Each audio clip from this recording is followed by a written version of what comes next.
தவிப்பு அடங்கிவிடும், பெண்ணின் தவிப்பு தொடர்ந்து விடும்.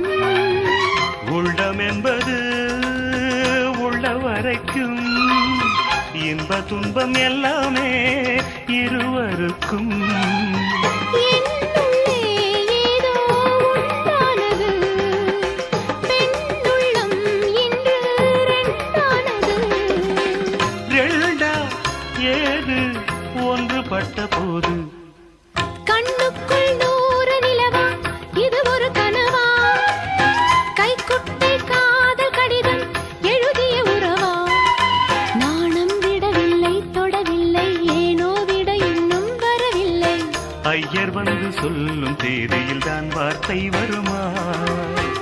ஐயர் வந்து சொல்லும் தேதியில் தான் வார்த்தை வருமா?